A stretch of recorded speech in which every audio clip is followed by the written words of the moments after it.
Well, that's the wrong sign, isn't it? Hello, reading room. This is Dr. Annette Feravich. Thanks for joining me and not clicking me off. Oh, what? There's nothing but dashes? Dashes and goose eggs?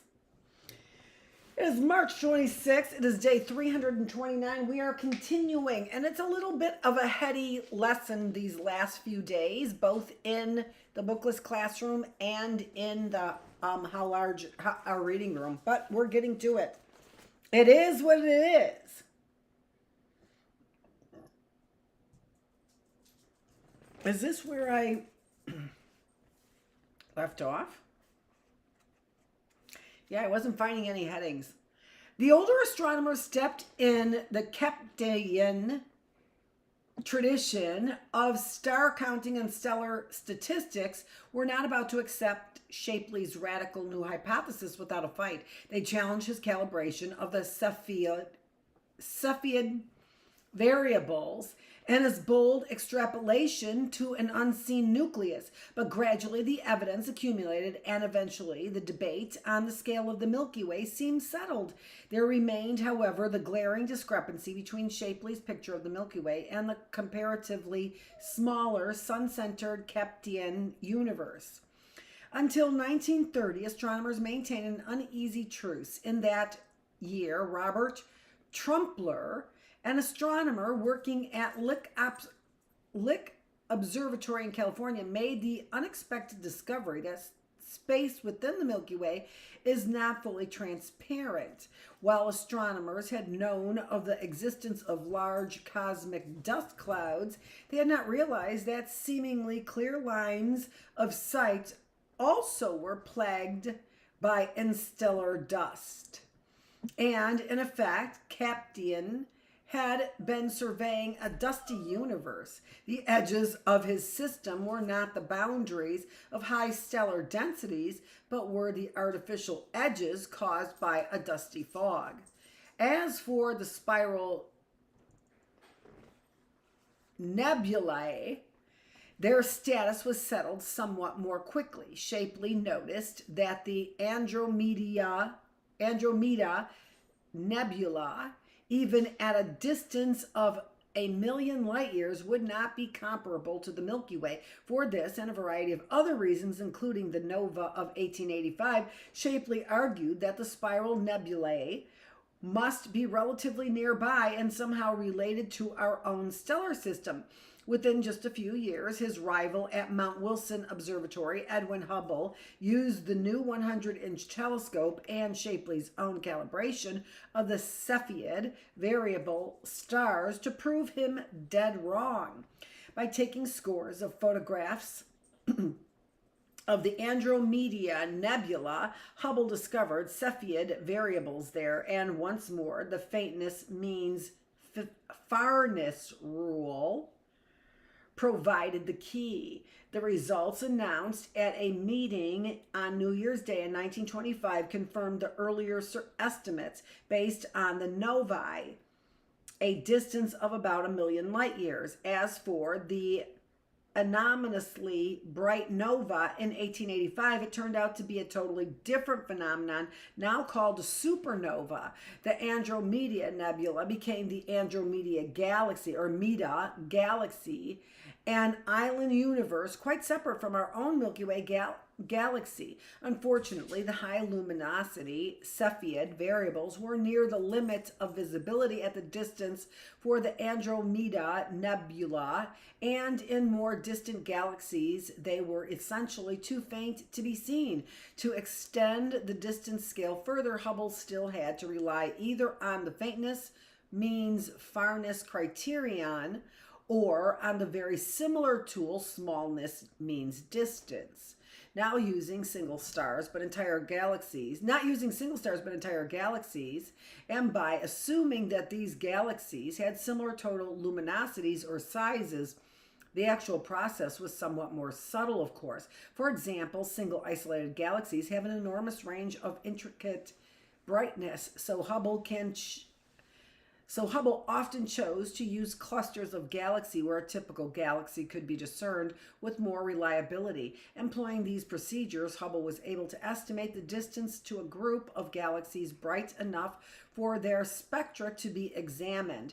Because a prism spread out the light into a short rainbow, each colored section is necessarily fainter than the combined white light of the galaxy and therefore that much harder to photograph. However, the large telescopes of the American Southwest, and especially on Mount Wilson, made such a research program possible. The reason that the spectra were particularly interesting was that they showed that the galaxies were moving at high speeds, indicating by a Doppler shift in the color of the spectrum, typically 10 or even 100 times faster than typical stars in the Milky Way. If Milky Way stars had such high velocities, they would quickly escape from our galaxy. Hubble had a big surprise waiting for him when he arranged the galaxies in order of distance. He found that the farther they were, the faster they were rushing away from us. At twice the distance, the speed of recession was twice as great. This is a signature of monumental explosion. Consider two projectiles thrown out at the same moment from some enormous cataclysm. After some time, the one going twice as fast will be twice as far. Hubble's observational discovery, announced in 1929, described that expanding universe leading from an initial burst now commonly called the Big Bang. There is no way to express that explosion, writes the poet Robinson Jeffers. All that exists roars into flame. The tortured fragments rush away from each other into all the sky, new universes. Jewel the black breast of night, and far off the outer nebulae, like charging spearmen, invade emptiness. Given the distance and rate of recession of a galaxy, it is easy to calculate the time when the Big Bang took place. To geologists, Hubble's age of 1 billion years seemed much too small. By 1929, there were good reasons to believe that the age of the Earth was at least 7 times greater than 1 billion years. While astronomers had been busily enlarging the distance scale of the heavens, geologists had been at work reviving the biblical picture of the age of the earth at the antiquity of humankind, because the enlargement of the time dimensions had had just as much impact on our conception of the size of God as has the enlargement of the spatial dimensions. Let us now turn to what has been called the discovery of time. The geological scale. Unlike Aristotle's view that time is endless and the earth has been here forever, the biblical picture was of a world and time created so recently that its age could be reckoned in human generations. Like the spatial scale of the celestial spheres, the entire biblical span of time took on comfortably human dimensions. Nevertheless, folk in the European Middle Ages had not much sense of the progression of time. Everything seemed static and bound into repeated cycles. However, the notion that things were once quite different was demonstrated rather strikingly and unexpectedly in the 15th century. Two scholars, Nicholas of Cusa and Lorenzo Valla, showed that the donation of Constantine, a famous document purporting to give the Roman Church primacy over Constantinople, took for granted political structures of the Middle Ages that simply did not exist at the time of the Emperor Constantine. These anachronisms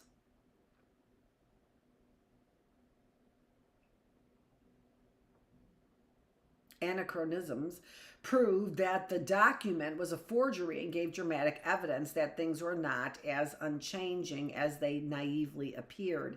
3 centuries later, the French biologist and natural philosopher Count de Buffon, author of the encyclopedic Natural History, boldly proposed that Earth itself would have a very long history, at the very least 168,000 years, and privately his estimate was nearer 500,000 years. The days of creation as recorded in Genesis, he maintained, were actually epochs of indeterminate length ranging from 3,000 to 35,000 years. His timetable was wrong, but he had broken the barrier in thinking about the age of the Earth.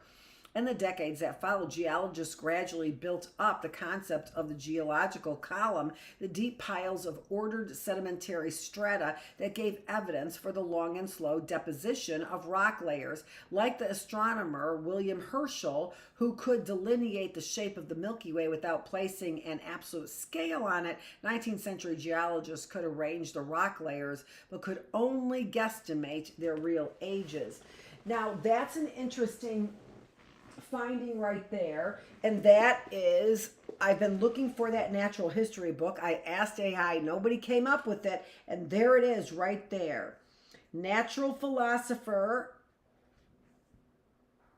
and author of Natural History. I have been looking for that. Okay, that coincides with Dorothea Dix's in our early birds conversations on common things. That was the other book that she references a lot.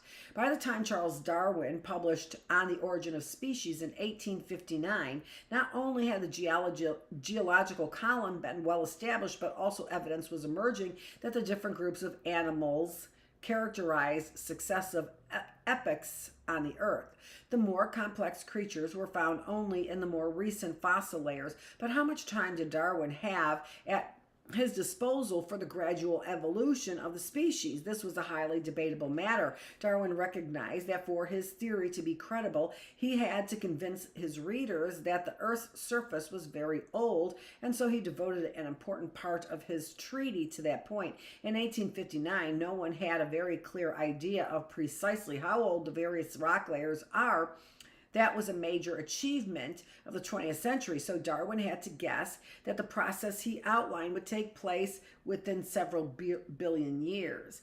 What Darwin subsequently recognized as the gravest objection to his theory was raised not by biologists or a churchman, but by the formidable physicist Sir William Thomson, later to become Lord Kelvin.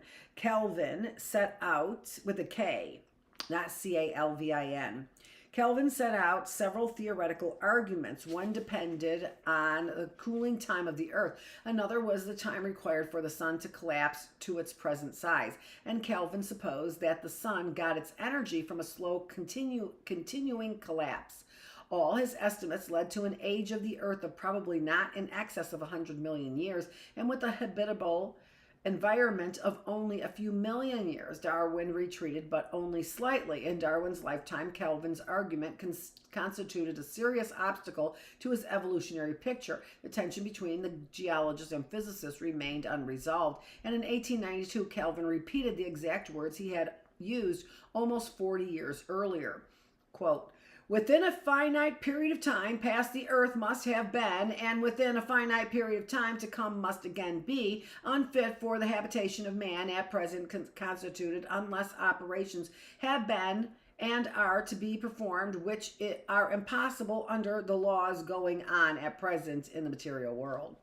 The solution to the puzzle Kelvin proposed came not from the geologist, but from the physicist Ernest Rutherford, whose researchers on radioactivity removed Kelvin's principal objections. Rutherford's own lively account of the resolution, which came at a Friday evening discourse at the Royal Institution in London in 1904, runs as follows.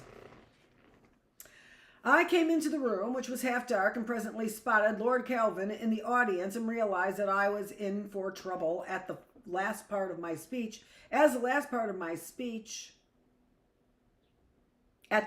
my speech, dealing with the age of the Earth, where my views conflicted with his. To my relief, Kelvin fell fast asleep, but as I came to the important point, I saw the old bird sit up, open an eye, and cock his baleful glance at me. Then a sudden inspiration came, and I said that Lord Kelvin had limited the age of the Earth provided no new source was discovered. That prophetic utterance refers to what we are considering tonight, radium. Behold, the old boy beamed upon me. In effect, the energy within atoms as that was the end of the quote. In effect, the energy within atoms as evidenced by their radioactive decay vitiated Kelvin's calculations for the cooling of the Earth and provided a source of energy for the sun's long-term radiation. And within a few decades, the radioactive decay of uranium and thorium would provide the clocks for measuring the age of igneous rocks, the lavas of ancient volcanoes that were here and there interspersed between strata in the geological column. This placed the onset of the Cambrian period, where the first complex life appears in the fossil record at about 550 million years ago. Eventually, still older igneous rocks were found in Australia and in Greenland, and these push the date for the Earth's continental areas back to 3.26 billion years. Do you hear a narrative that they want to preserve or present? The oldest measured part of the solar system, however, is not found on the Earth, which in its earliest period was heavily reworked by impacting planetesimals, including the particularly large collider that gave rise to the moon. Instead, the oldest measured rocks are from a class of carbonaceous chondrite meteorites, of which the Alendi meteorite is perhaps the best example. A ton of this material fell near a small Mexican village in Puebla de Allende in 1969, and fragments have been dated to 4.6 billion years. These huge time spans far exceed the expansion time of 1 billion years that Hubble calculated in the 1930s for the age of the universe. Cosmologists jumped into the fray to propose more complicated pictures of the expansion with long periods of stasis when the universe aged but did not become bigger. A much better solution to the discrepancy came in 1952 when Mount Wilson and Palomar astronomer Walter Bade found the Achilles heel of Shapley's earlier calibration of the Cepheid variable stars. It turned out that a second brighter family of pulsating variables masqueraded as the fainter random Cepheids in our part of the Milky Way, which Shapley had used as his standards. Furthermore, the photographic photometry of the faint stars used for measuring the brightness of the Cepheids in the Andromeda galaxy had made their apparent magnitude systemically too bright.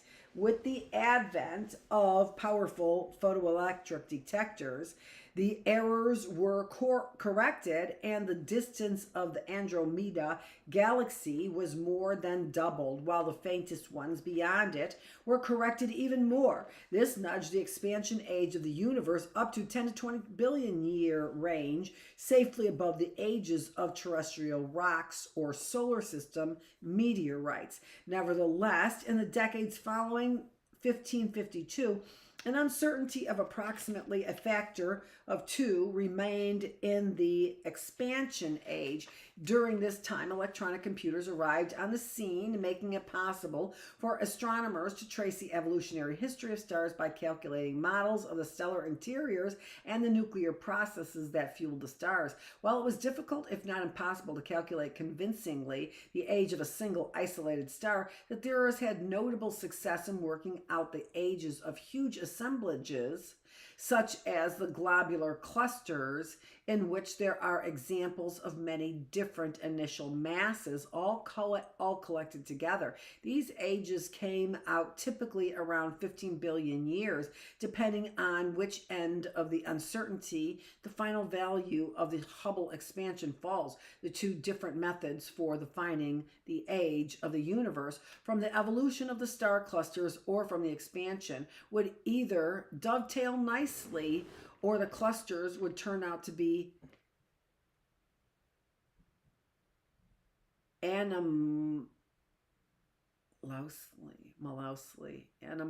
anomalously and impossibly older than the universe.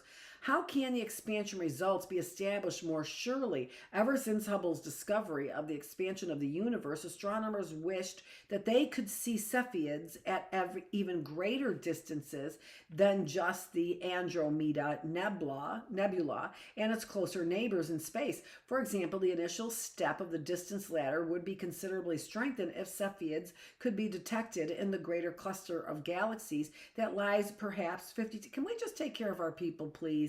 For Pete's sake, you and your theories, you sound like just a dingbat. Sorry, Gingerich. 50 times farther than the Andromeda Nebula in the direction of the constellation Virgo. But the farness of the cluster guaranteed the faintness of the Cepheids, and even if their light could be detected with long exposures from earthbound telescopes, the distant images would generally be confused with adjacent stars because of the prismatic roiling of the Earth's own atmosphere.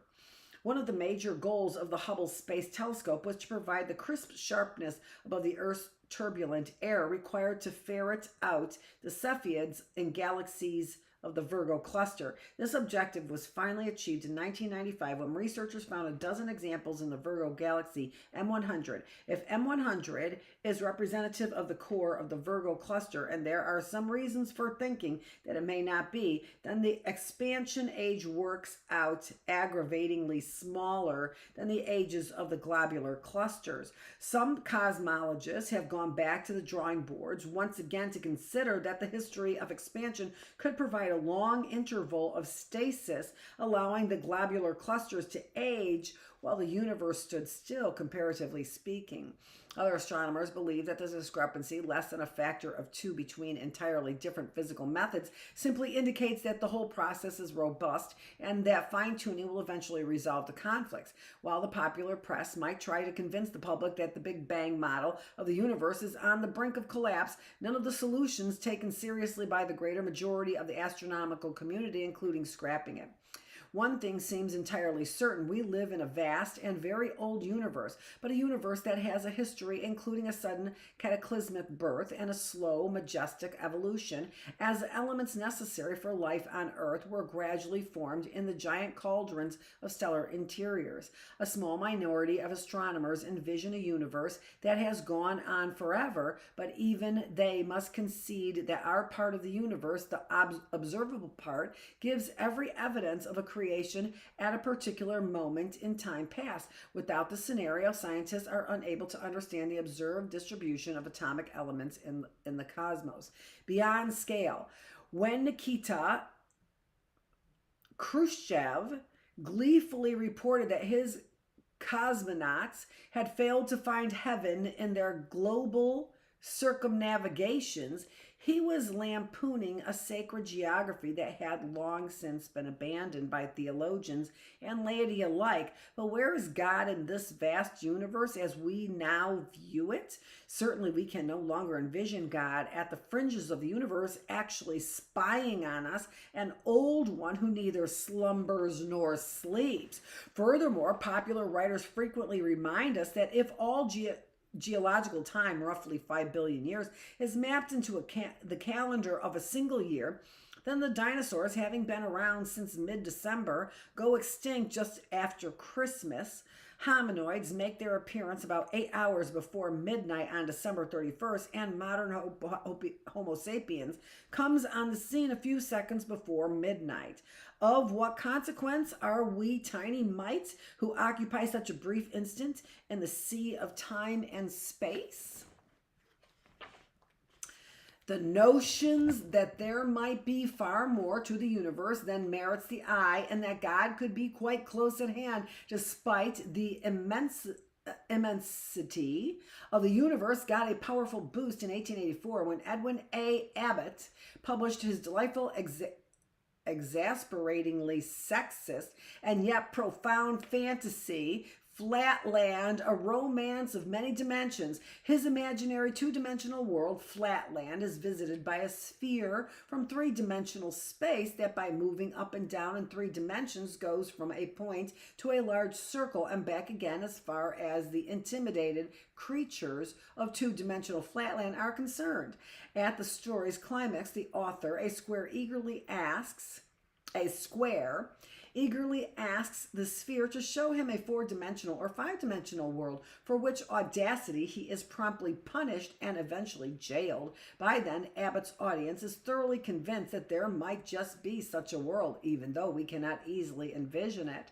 There is something almost romantic about the fact that the human mind, the most complex single entity that we know about apart from God, can not only envision something as much outside itself and its own time frame as a distant Big Bang, but can also project itself onto unobserved dimensions as intimately close as anything we can imagine.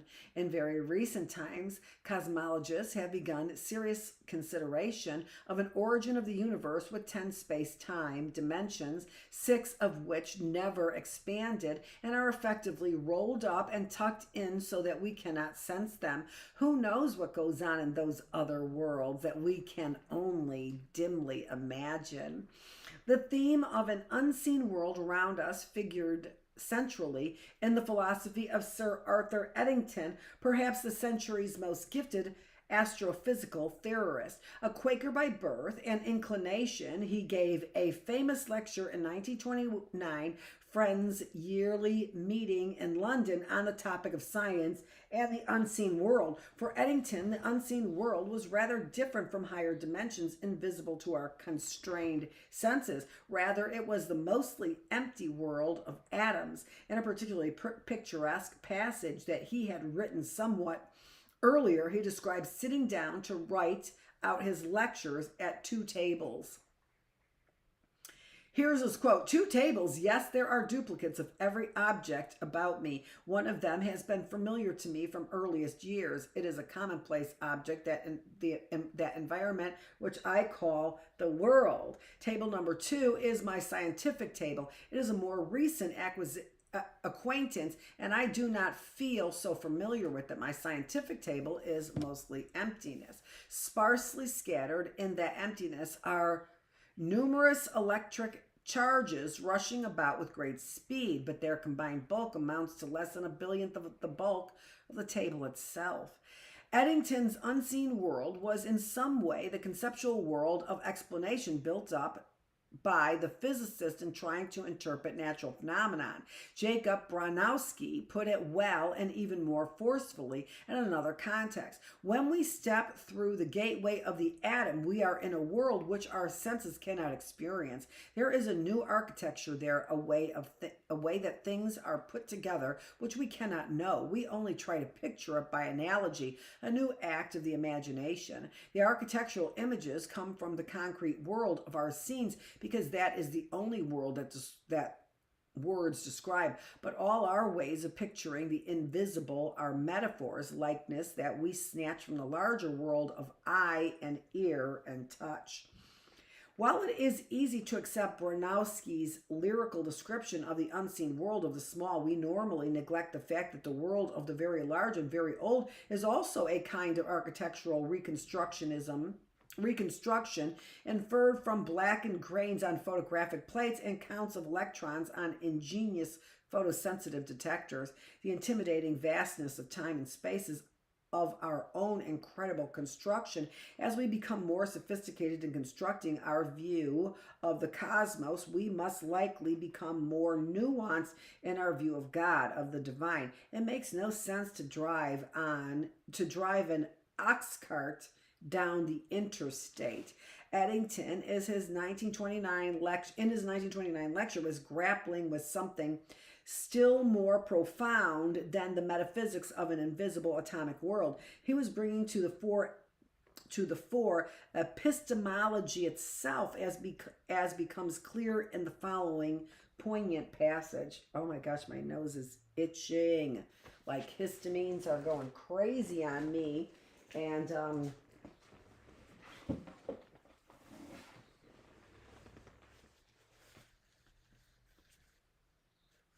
And spring has sprung.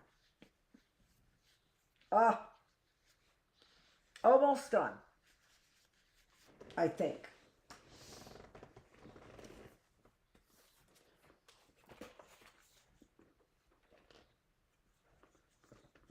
It seems right at this point to say a few words in relation to the question of a personal God.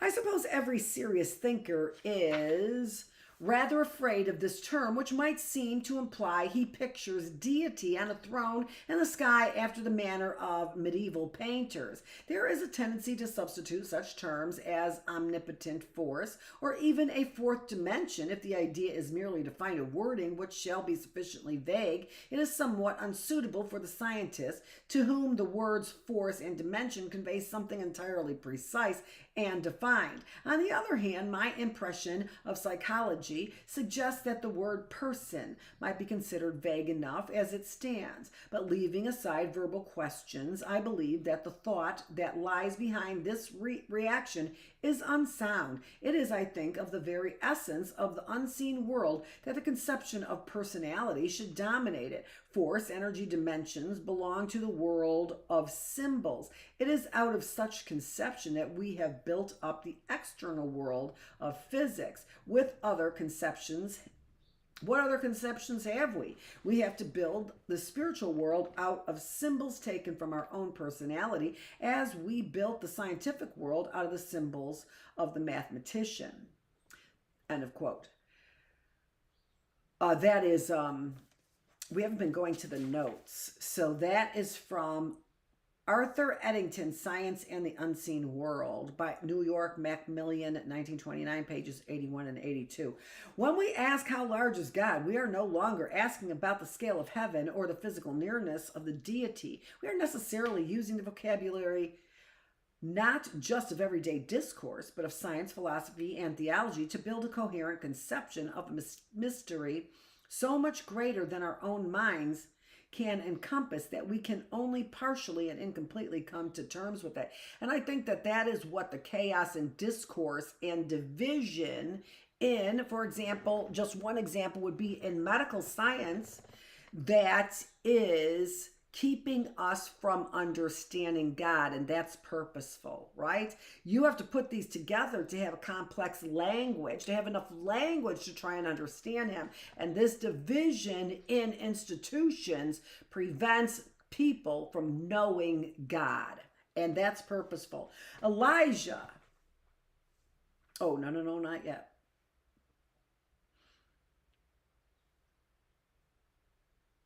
This is not an easy task. Our knowledge of the divine does not come from neon signs in the sky, from a message on the internet magically created out of static, or from a set of scientific experiments. It must come from human channels via human thought. Elijah, fearing for his life and hiding in a cave in the wilderness, had a vision to go and stand upon the mount. And behold, the Lord passed by, and a great and strong wind rent the mountains and broke in pieces the rocks before the Lord.